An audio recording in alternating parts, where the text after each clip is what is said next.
जय गौ माता की, जय भारत माता की। दोस्तों, मैं अंशुमन शर्मा आप सबका स्वागत करता हूं।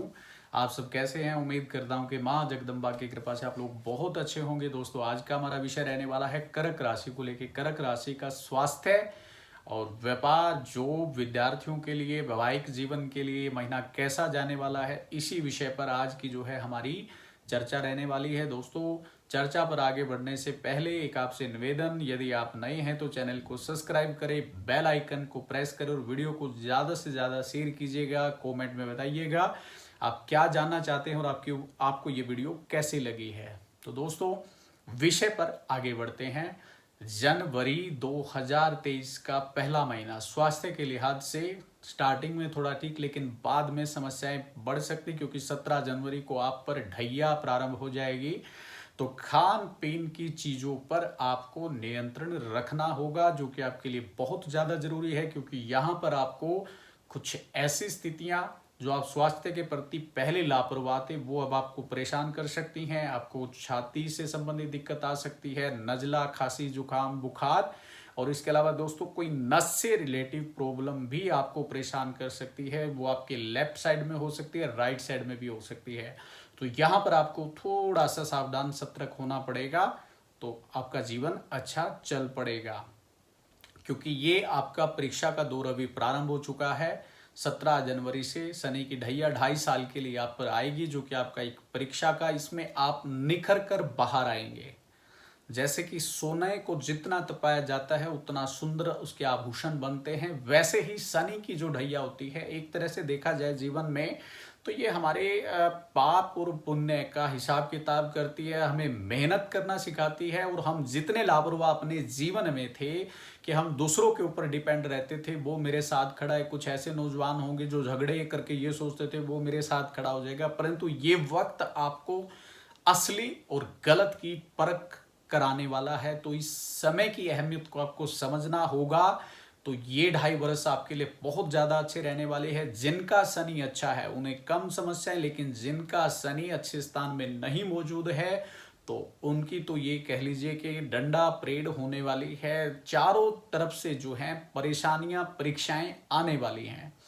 तो दोस्तों, मानसिक स्थितियों को भी आपको नियंत्रण में रखना होगा, क्योंकि जब इस तरह की स्थितियां हमारे जीवन में आती है तो हम विनाश काले विपरीत बुद्धि के मानसिक स्थितियों का संतुलन खो बैठते हैं, जो कि हमारे स्वास्थ्य के लिहाज से, मानसिक स्थितियों के लिहाज से ठीक नहीं है।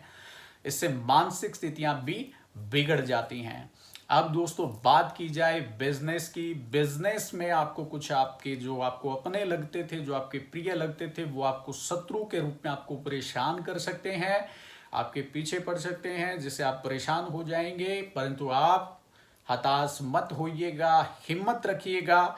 गुरु की पंचम दृष्टि से कहीं ना कहीं आपकी परीक्षाओं के बाद आपको निकलने का रास्ता भी गुरुदेव प्राप्त कराने वाले हैं, क्योंकि गुरुदेव आपके जो है भाग्य स्थान में, 9वें स्थान में मौजूद हैं, और पंचम दृष्टि से आपके जीवन को बड़ी सुंदरता के साथ गुरुदेव जी देख रहे हैं। तो आपको समस्याओं से बाहर निकालेंगे ही, चाहे भले ही वो समस्या कितने बड़े लेवल की क्यों ना हो। बस शर्त यह है कि आपको अपना मानसिक संतुलन नहीं खोना होगा, क्योंकि दोस्तों जब मानसिक संतुलन बिगड़ता है तो इंसान गलत और अच्छा करने में नहीं हिचकिचाता है, और कई बार तो सुसाइड जैसे रास्तों को भी अपना लेते। वो रास्ते इंसानों के लिए नहीं बने, फिर भी इंसान ऐसे गलत कार्य को कर बैठते हैं। अनमोल जीवन है, अनमोल ये धरोहर है, इसकी पहचान, इसकी परख कीजिए। तो ये शरीर आपको जो ईश्वर ने दिया है, ये कहीं ना कहीं आपके लिए एक अनमोल धरोहर है। अब दोस्तों, बात करते हैं हम लोग बिजनेस में, तो थोड़ी सी समस्याओं के बाद आप संभल जाएंगे।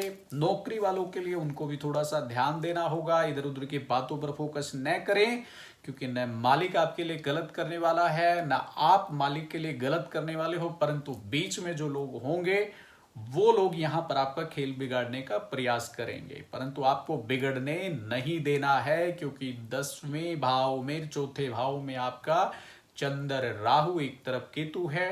तो आपको देखना होगा कि आपको करना क्या है, क्योंकि हमें आपको सच्चाई से अवगत कराने का हमारा लक्ष्य है।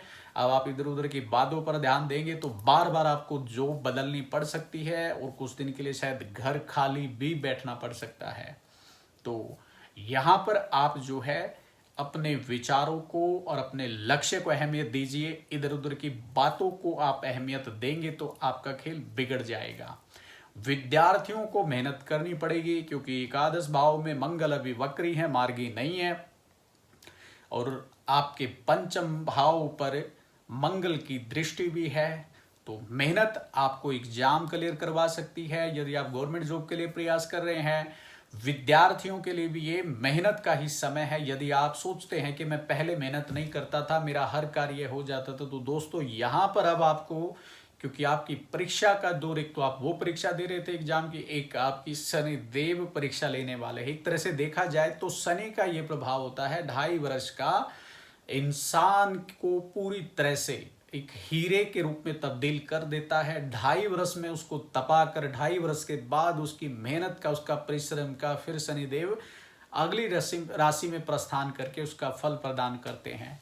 तो दोस्तों इसके बाद हम बात करते हैं सप्तम भाव की। तो सप्तम भाव को अगर देखा जाए तो वैवाहिक जीवन वालों का ठीक रहने वाला है, क्योंकि यहाँ पर आपके शुक्र और शनि एक साथ सप्तम भाव में मौजूद हैं। जिनका विवाह नहीं हुआ है उनके विवाह की बातें हो सकती हैं और विवाह तय हो सकता है और विवाह हो भी सकता है। तो पहचान परख आपको करनी है, बाद में कहीं ऐसा ना हो जाए कि जल्दबाजी में अभी आप ये कदम उठाएं और बाद में आपके लिए कोई समस्या बन जाए। तो दोस्तों कर्क राशि का जो स्थान है 2023 से जो प्रारंभ हो रहा है वो खर्च का ज़्यादा है और आय का थोड़ा कम है। तो आपको बैलेंस को मेंटेन रखना होगा। जितना आप स्थिति को मेंटेन करके रखेंगे उतनी आपकी समस्याएं कम होंगी।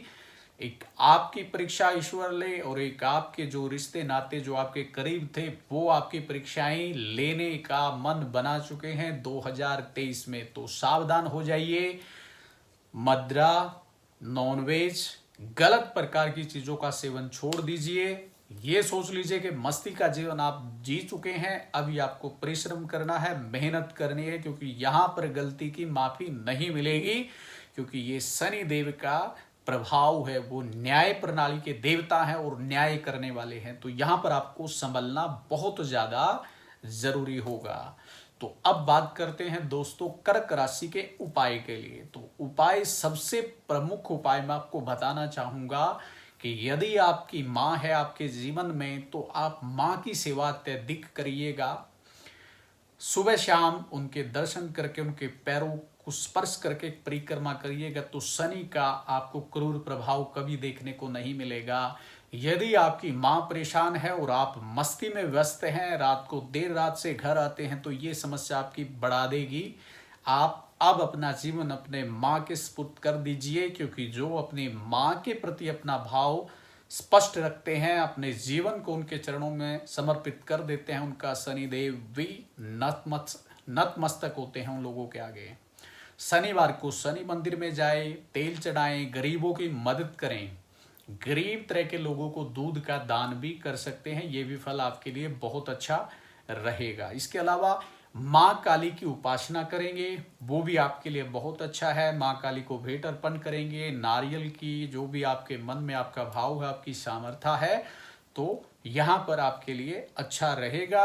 आप जितना धार्मिक रहेंगे, जितना आप नास्तिक बनेंगे, उतनी ज्यादा समस्याओं का आपको सामना करना पड़ेगा। और महाकाल का सिमरन तो अपार है, वो तो पूरे ब्रह्मांड को दुखों से निकालने वाला है। यदि आप महाकाल का भी साथ में सिमरन करते हैं तो अद्भुत रहेगा आपके लिए। तो दोस्तों आज के लिए इतना ही, फिर कोई नया विषय लेकर आप लोगों के समक्ष आएंगे। तब तक के लिए आप लोगों से एक छोटा सा निवेदन, जरूरतमंदों की मदद करिएगा, उपाय को साइड में रख दीजिएगा, एक नैतिक अपना धर्म, अपना कर्तव्य बनाइएगा कि आप जरूरतमंदों को उनकी मदद करेंगे, खाने की चीज़ें उनको भेंट करेंगे। गौ माता को सर्दी का वक्त है, गुड़ अर्पण करेंगे, गुड़ खिलाएंगे, और कुत्तों को आप खाने का भोजन या उनको दूध मिक्स पानी के साथ करके देंगे। तो इस तरह की सेवाएं आप इस सर्दी के मौसम में शुरू कर दीजिए, क्योंकि दोस्तों इस सर्दी में यदि खाने का कुछ न मिले, क्योंकि गर्मी में तो पानी पीकर भी जीवन निकल जाता है, परंतु गर्मी में, सर्दी में यदि पेट में कुछ खाने का न जाए तो कहीं ना कहीं उनको अपने प्राणों से हाथ धोने पड़ सकते हैं। ऐसा मत होने दीजिएगा, आप उनकी मदद कीजिएगा। और जानकारी आपको कैसी लगी है ये कमेंट में ज़रूर बताइएगा। जय गौ माता की ज़रूर लिखिएगा। खुश रहिएगा, आबाद रहिएगा। जय गौ माता की, जय भारत माता की।